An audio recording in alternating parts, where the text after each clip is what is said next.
बिस्मिल्लाहिर्रहमानिर्रहीम रब्बि ज़िदनी इल्मा। अस्सलामु अलैकुम वरहमतुल्लाहि वबरकातुहू। सबसे पहले मैं अल्लाह ताला का शुक्र अदा करता हूँ। अल्लाह ताला से दुआ करता हूँ कि आप सब खैर खैरियत से हों। आज की जो लेक्चर वीडियो है वो रिलेटेड है केमिकल काइनेटिक्स कराची बोर्ड में। इसमें 2 न्यूमेरिकल्स हैं, वो मैं आपके साथ डिस्कस करने जा रहा हूँ, उसको सॉल्व करने जा रहा हूँ, ताकि जिस तरह आपके पास एक न्यूमेरिकल गिवन है कि आपके पास अगर किसी एक रिएक्टेंट या प्रोडक्ट का रेट ऑफ अपीयरेंस गिवन है, तो आप किस तरह rate of disappearance of reactants को फाइंड आउट कर सकते हैं। इसके अलावा हम ये देखेंगे अगर हम रिएक्टेंट की कंसंट्रेशन को चेंज करते हैं तो जो रेट कांस्टेंट है वो चेंज होता है या नहीं होता। तो फर्स्ट एक्सपेरिमेंट है आपके पास, हम एग्जांपल सॉल्व करने जा रहे हैं। वो इसमें आपके पास जो है वो इथेन की फॉर्मेशन है। आपके पास एक रिएक्शन गिवन है C2H2 और ये हाइड्रोजनेशन है, हाइड्रोजनेशन रिएक्शन है। और इसमें आपके पास जो फॉर्मेशन है वो है कि आपके पास इथेन की फॉर्मेशन हो रही है। ठीक है, इथाइन से आप जो फॉर्मेशन कर रहे हैं वो क्या आपके पास इथेन की है। अब आपने ये फाइंड करना है कि रेट ऑफ जो है आपको अपीयरेंस गिवन है, रेट ऑफ अपीयरेंस आपके पास जो है, अगर आप कहेंगे C2H5, इसका जो रेट ऑफ अपीयरेंस है आपके पास, ठीक है, इसको हम क्या कहते हैं, रेट ऑफ अपीयरेंस। ठीक है, रेट ऑफ अपीयरेंस भी कहते हैं या rate of formation of ethane. ये आपके पास वैल्यू गिवन है इसकी, वो है आपके पास 0.25 मोल पर डीएम क्यूब पर सेकेंड। ठीक है, ये आपको वैल्यू गिवन है इसकी। और इसके बाद आपसे पूछा गया है कि rate of disappearance of hydrogen, rate of disappearance, ये आपने फाइंड करना है। ठीक है, ऑफ हाइड्रोजन, और इसके बाद rate of C2H2, rate of disappearance of C2H2 और इसी तरह ऑफ H2। ठीक है, और rate of appearance of C2H6, ये आपने क्या करना है, फाइंड आउट करना है। इसमें ये हम कैसे फाइंड करेंगे, अगर आप इक्वेशन को देखें, ठीक है, ये जो माइनस है, माइनस का मतलब है क्योंकि रिएक्टेंट कंज्यूम हो रहे हैं, और प्लस का मतलब है कि आप जो है वो प्रोडक्ट क्या हो रहा है, वो आपके पास जो है वो फॉर्मेशन हो रही है। इसके अलावा जब हम टाइम के वर्सेस इसकी कंसिडरेशन को अगर हम प्लॉट करते हैं तो विद रिस्पेक्ट टू टाइम इसकी कंसिडरेशन क्या होती जाती है, बढ़ती जाती है आपके पास, और रिएक्टेंट की consideration with respect to time क्या होता है, वो कम होती जाती है। इसलिए आपको यहाँ नेगेटिव स्लोप मिलेगा और यहाँ पे आपके पास पॉजिटिव स्लोप मिलेगा। अब अगर हम यहाँ पे देखें, यहाँ मोल रेशो 1 है, यहाँ पे 2 है और यहाँ पे क्या 1 है, तो अगर हम देखें कि यहाँ पर जो रेट ऑफ जो है वो आपके पास कितने मोल फॉर्मेशन हो रहे हैं, 1 मोल फॉर्मेशन ऑफ इथेन हो रहा है, और इसके बाद यहाँ पे 1 मोल क्या हो रहा है, कंज्यूम हो रहा है। इसका मतलब है कि रेट ऑफ फॉर्मेशन ऑफ, अगर 1 मोल इथाइन कंज्यूम होगा तो उसकी वजह से 1 मोल क्या होगा, आपके पास इथेन की फॉर्मेशन होगी। ठीक है, तो rate of disappearance of ethyne जो है will be equal to the rate of appearance of the ethane, क्योंकि मोल रेशियो क्या है, 1:1 का। तो हम ये कहते हैं आपके पास, अगर हम सोल्यूशन करते हैं, so rate of appearance disappearance of C2H2 of respect to time will be equal to rate of appearance of ethane, because the mole ratio is 1:1। ठीक है, यानी कि 1 मोल इथाइन कंज्यूम होगा तो 1 मोल क्या होगा, अगर जिस टाइम पीरियड के दौरान 1 मोल इथाइन कंज्यूम होगा उसी टाइम पीरियड के दौरान 1 मोल C2H6 की फॉर्मेशन होगी। ठीक है, तो यहाँ पे आपके पास आंसर क्या हो जाएगा, आप सिंपली 0.25 मोल पर लीटर या क्यूबिक डेसीमीटर पर सेकेंड। तो आपके पास जो रेट होगा डिसअपीयरेंस ऑफ इथाइन, वो भी क्या होगा, it will be equal to the formation rate of appearance of ethane. अब हम देख लेते हैं, ये तो फर्स्ट आंसर आपके पास आ गया। ठीक है, अब आप देखते हैं कि अब यहाँ पे क्या है, अगर अब यहाँ पे अगर आप देखें हाइड्रोजन के केस में देखें कि तो 2 मोल्स जब हाइड्रोजन मॉलिक्यूल कंज्यूम होंगे तो 1 मोल क्या होगा, C2H6 क्या होगा, फॉर्मेशन होगी। इसका मतलब है क्योंकि 1 मोल के लिए कितने मोल चाहिए, 2 मोल चाहिए। तो इस मोल की फॉर्मेशन के लिए भी हाइड्रोजन के क्या मोल चाहिए होंगे, वो डबल चाहिए होंगे। तो इसलिए यहाँ की 1:1 रेशो और यहाँ 1 मोल के लिए 2 मोल चाहिए, तो इसलिए 0.25 मोल्स के लिए हाइड्रोजन के कितने मोल्स रिक्वायर्ड होंगे, वो उसके वो क्या होंगे, डबल्स होंगे। तो हम ये कहते हैं कि जो रेट ऑफ जो अपीयरेंस होगा और rate of disappearance of hydrogen होगा, वो क्या होगा, rate of appearance of C2H6 के ट्वाइस होगा। इसको हम किस तरह लिखते हैं, या आप इसको नोट कर लें।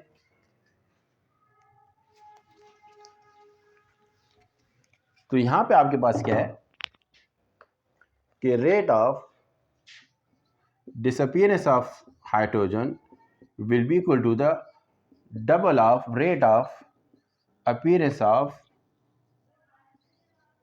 C2H6 with respect to time क्योंकि यहाँ पे मोल रेशो क्या है, 1 मोल के लिए 2 मोल चाहिए और इस मोल्स के लिए क्या होंगे आपके पास, डबल आएंगे। तो ये आपके पास आंसर आएगा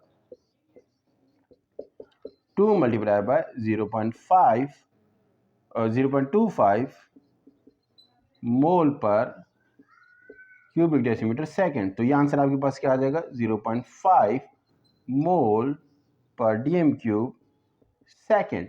ठीक है, और आप इसमें लिखेंगे आंसर कि because the mole ratio between hydrogen and C2H6 is 2:1, यानी कि 1 मोल के लिए हाइड्रोजन के 2 मोल्स रिक्वायर्ड है। तो 0.25 मोल्स को अगर हमने फॉर्मेशन करनी है तो हाइड्रोजन के 0.5 मोल्स क्या होंगे, विद रिस्पेक्ट टू टाइम जो है ना वो चेंज होंगे। तो ये आपके पास आंसर था कि किस तरह आपको रेट ऑफ अपीयरेंस अगर प्रोडक्ट की गिवन तो आप रेट ऑफ डिसअपीयरेंस रिएक्टेंट्स की फाइंड कर सकते हैं। नेक्स्ट टॉपिक है हमारे पास कि किस तरह अगर क्या हम रिएक्टेंट कंसंट्रेशन को चेंज करते हैं तो रेट कांस्टेंट की वैल्यू चेंज होती है नहीं होती। जरा इसको हम देख लेते हैं।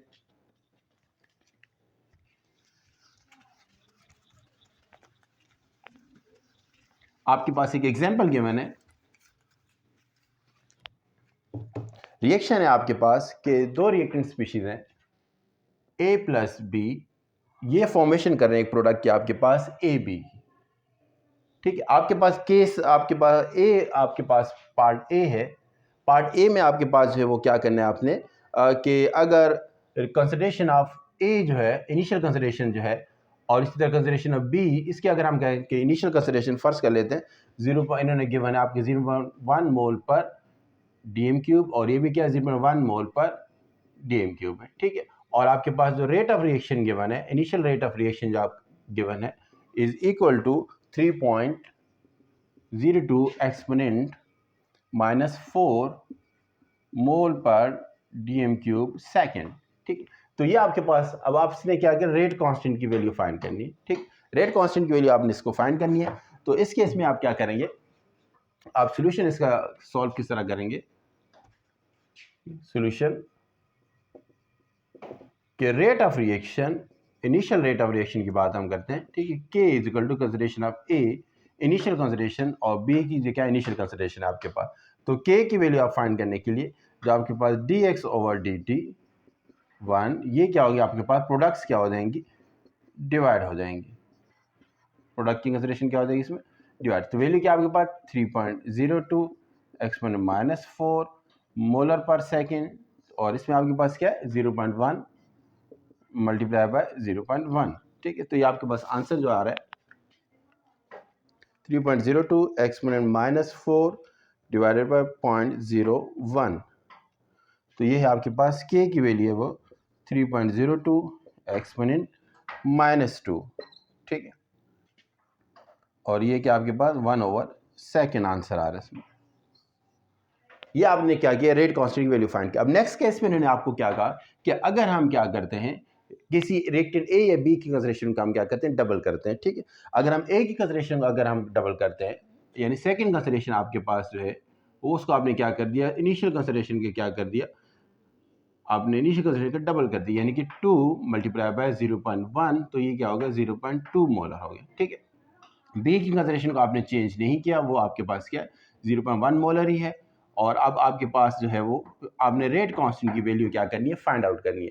रेट कांस्टेंट वैल्यू फाइंड करने के लिए आप इसको सोल्यूशन कैसे करेंगे, सबसे पहले तो आप ये याद रखिएगा अकॉर्डिंग टू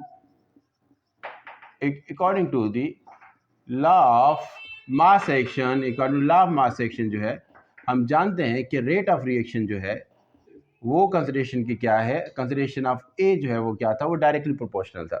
अब जबकि क्योंकि आपने कंसिडरेशन को डबल किया तो रेट ऑफ रिएक्शन भी क्या हो जाएगा, आपके पास डबल हो जाएगा। जब आपने रेट ऑफ रिएक्शन को क्या किया, तो आपने डबल किया, तो आपके पास सेकंड रेट ऑफ रिएक्शन भी क्या हो जाएगा, सेकंड रेट ऑफ रिएक्शन भी क्या हो जाएगा, आपके पास वैल्यू वो भी क्या हो जाएगी, डबल हो जाएगी। आपके पास फर्स्ट है 3.02 एक्स में -4, तो रेट ऑफ रिएक्शन आपके पास क्या हो जाएगा इसमें 6.04 एक्स में -4 molar per second. According to law of mass action, क्योंकि आपने एक ही कंसिडरेशन को क्या किया, सेकंड कंसिडरेशन को आपने डबल किया, तो रेट ऑफ रिएक्शन भी क्या हो जाएगा, आपके पास डबल हो जाएगा। अब आप इस रेट ऑफ रिएक्शन को क्या करें, यूज़ करेंगे और के की वैल्यू फाइंड आउट करेंगे। इसमें आप सिमिलर आप जो है वो यही मेथड, जो सेकंड रेट ऑफ रिएक्शन है, आपने यहाँ पे कंसिडरेशन इसको डबल किया है बी की कंसिडरेशन को आपने चेंज नहीं किया, और यहाँ पे रेट ऑफ रिएक्शन आपके पास डबल आ जाएगा, और ये यहाँ पर जो वैल्यू आपके पास आएगी, यहाँ पे आपके पास क्या हो जाएगी 6.04 एक्सपोनेंट -4, और यहाँ पे वैल्यू आपके पास क्या होगी 2, क्योंकि आपने ए की कंसिडरेशन को क्या किया, यहाँ पे डबल किया आपने, लेकिन बी की कंसिडरेशन आपने वेरी नहीं किया, तो आपके पास आप देखेंगे कि रिजल्ट जो है आपके पास वही सिमिलर जो रिजल्ट आता है 6.04 एक्सपोनेंट -4 डिवाइडेड बाय 0.02।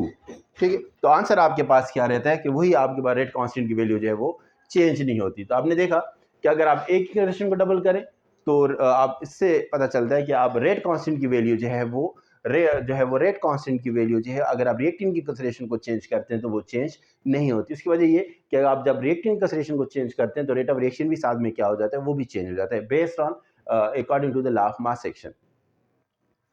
उम्मीद है कि न्यूमेरिकल आपको ये कॉन्सेप्ट समझ में आया होगा कि किस तरह कंसिडरेशन जो है वो आपको चेंज करते हैं तो रेट ऑफ रिएक्शन भी चेंज होता है। इस वजह से ओवरऑल जो रेट कांस्टेंट की वैल्यू वो चेंज नहीं होती, और हम जानते हैं कि रेट कांस्टेंट की वैल्यू टेम्परेचर डिपेंडेंट है, और रेट कांस्टेंट की वैल्यू चेंज होगी जब आपके पास टेम्परेचर चेंज होगा।